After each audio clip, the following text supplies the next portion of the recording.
Military Appreciation Night on Friday? First of all, I want to congratulate our football team for such a phenomenal win.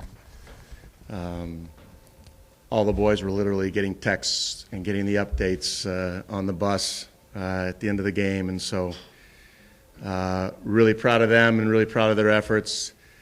I was equally very proud of the men's soccer team's effort over the weekend, tying a very difficult Gonzaga team, one that should do very well in the West Coast Conference.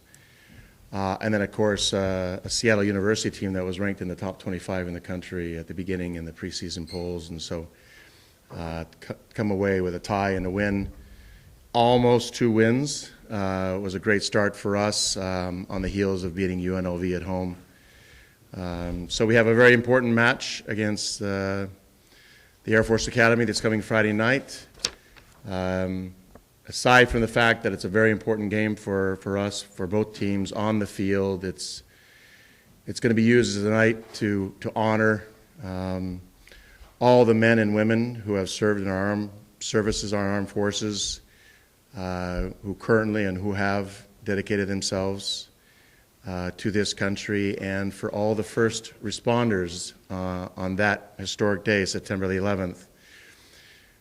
So we want to honor them, and we want to make it a very special night for people that want to come out and see good soccer, but also pay tribute to what that day truly represents.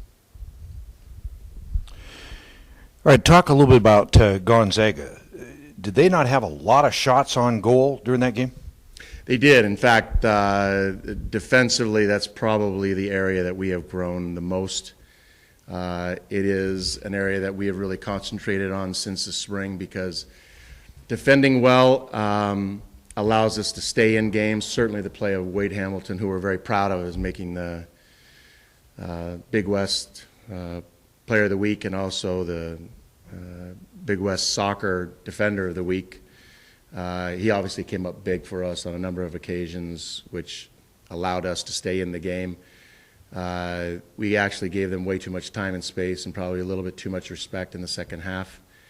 But the problem wasn't necessarily our defending. It was literally our inability to hold the ball offensively when we did actually win the ball. And we made those adjustments between the Gonzaga and the Seattle University game. And we actually found partners for Matt LaGrassa, who was playing in the center forward position for us. And so we were actually able to get more people committed higher up the field, which made all the difference in the world. And so I think if you see the stats on the second game against Seattle University, you'll see an incredible increase in opportunities in front of the goal for us.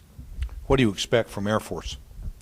I expect a team that will play in a 4-4-2. They're very, very well organized defensively. They have a few special players that they always go to, but I think it's mostly their discipline with and without the ball. They play teams tough. They play very direct. They challenge for everything. But these are also areas in which we have improved dramatically defensively. So I think it's going to be a great battle. I think they're coming off a very good win this last weekend. I think they're full of confidence coming into this game. They know that to play against an undefeated team, to beat them, to beat us, would be a great feather in their cap, and certainly would bode well for them for the large berth for the NCAA. So for us as well, it's a big game for us to continue on a path of growing and getting better each day. How good is Santa Clara this year? Well, I don't really like to talk about Santa Clara until we play Air Force, but since you asked the question, Cam Rast, the former captain of mine, who's the head coach there, always has very competitive teams. I think Santa Clara has improved over the last couple of years. I think he's gotten some very fine recruits, some freshman players that will make some difference for them. But that night's going to be a very, very special night. It's going to be more than just Santa Clara playing Cal Poly. It's literally going to be former coach playing against former player. It's going to be against two universities that obviously will play a good brand of soccer, which I appreciate. Not a lot of or there are a lot of universities that don't try to play through the midfield, that they adopt the playing the balls over distance very quickly when they don't feel that they can find players through the midfield. Santa Clara is not one of those kinds of teams. They will be very disciplined. They will give a maximum effort that night. So I'm really excited from a personal standpoint for that match, but we will concentrate on that when we get on the bus on Saturday morning when we head up to Santa Clara. Can you talk publicly about this tradition of the discipline if players leave equipment on the field, that there's something that they do for their team? Can you talk about that? Well, it isn't just about the players. It's about the coaches too. So our captains came up with this idea that if you leave your gear on the field, if you leave a shin guard, if you leave a water bottle, if you leave anything on the field, you have to go in front of the team and sing. Yours truly, we were late to training one day because we had decided to train on the upper fields, on the turf fields, and football had gotten there a little bit earlier and taken all of the parking spots. So if you know what the parking is like up there, you have to park a little bit further away, and then you have to walk. So this coach didn't plan well enough ahead of time for the football team to take all the parking spots. So our entire coaching staff was late to training that day, and so my captain came up to me, Matt Lagros, and said, Coach, don't you have a song to sing today? So I said, absolutely right. I sure do. So I took all of the guys who spoke Spanish and put them in front of the team and sang a song in Spanish, which they couldn't understand. And I did that intentionally. But if the rules are for the players, there should be the same rules for the coaches. So yes, that is now the tradition, and you can't believe how hilarious some of these players have been. Some have absolutely no rhythm whatsoever. Some of the absolute worst singers you've ever heard in your life. Others are really quite incredibly good, rapping and singing with great rhythm. And then all of a sudden, once the player gets started and he's doing a good job, the whole team joins in. So that's pretty cool, for team unity. Coach, got a couple of guys who obviously got their first goals this week away. Can you talk a little bit about the 2 goals that you guys got from Caba, and I think was it Ruben? Yes, and in fact, both goals, I was as proud of the build-up as I was of the actual final strike on goal, which we had been working on. We scored early in the match. It was a penetration pass into George Grody. Grody actually hit the ball off the post. Ruben was there to pick up the second touch off the post and put it in the back of the net. And so it wasn't a spectacular goal from the standpoint, that it was a difficult shot, but all the passes leading up to break down the midfield and the defense of Gonzaga was truly outstanding. Sometimes you think, and I don't know if this is true in other sports, but sometimes you can almost score too early.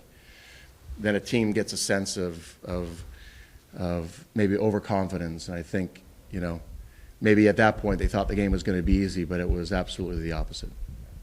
And then, of course, Caba, for him to get on the scoreboard was really important for us against Seattle University. Again, it was a tremendous build-up.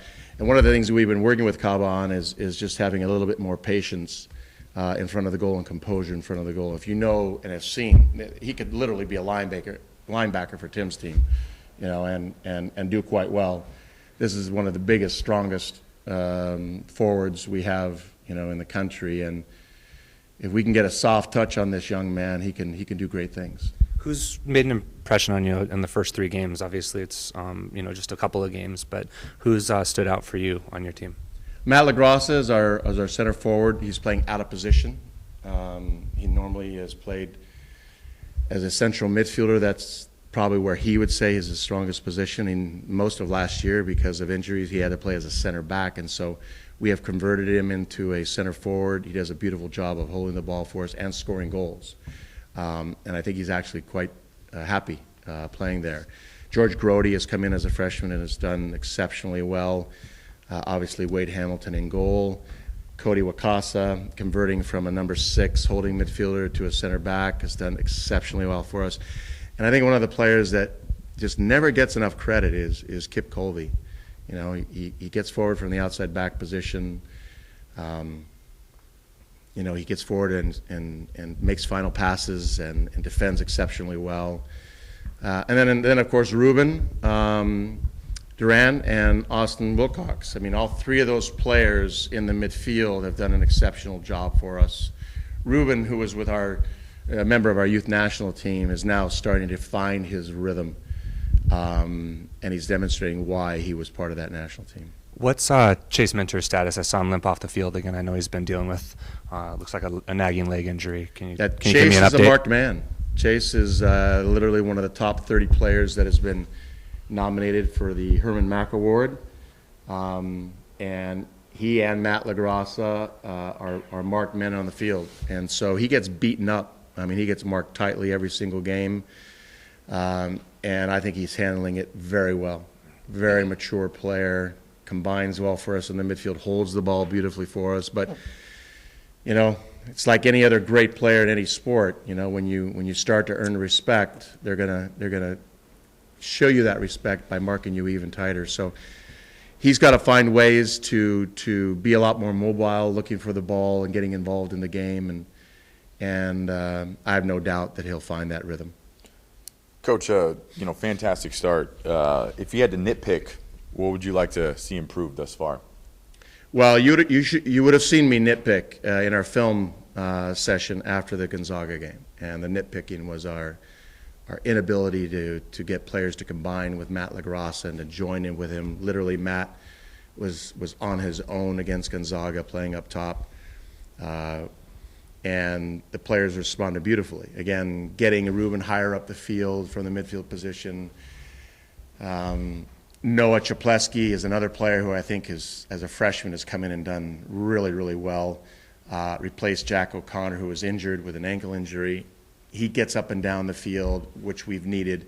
But really the key is getting the 7 and 11, the wide forwards, into a position to where they can support Matt LaGrassa. And if that was one area where we desperately needed work on, we did the work, and we found the ability to combine to get behind defenses. And so from that standpoint, we showed tremendous growth.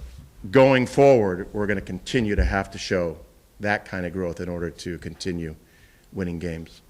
You know, being with the team now for quite a few months, with the season starting, does it feel like everyone's starting to click with your philosophy? Does it feel like they're getting it? Does it feel like they're coming to their own? I believe there's buy-in. I really do. That's really important. Certainly winning helps with buy-in, but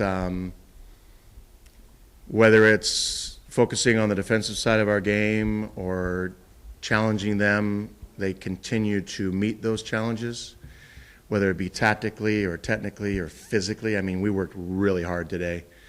Not one of them backed off. I think they all realize that there's a possibility of doing something special this year. We keep talking about that, but we want to take one game at a time, as the old cliche is, but it's really true. And every time I challenge them with something, they are now responding, and they're responding beautifully.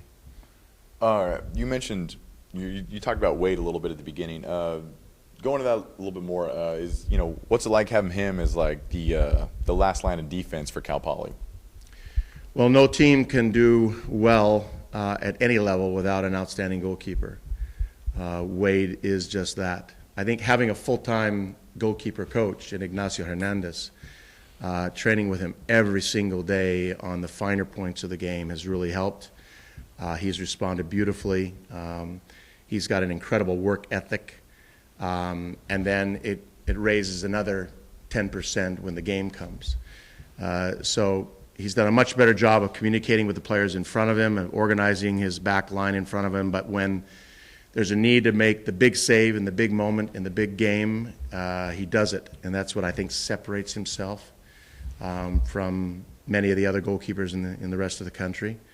And we're going to have to use that service and that ability in the games coming up, because we have an outstanding schedule, but I think we're up for the task, and Wade and his performance is really critical in us being able to maintain our solid defending.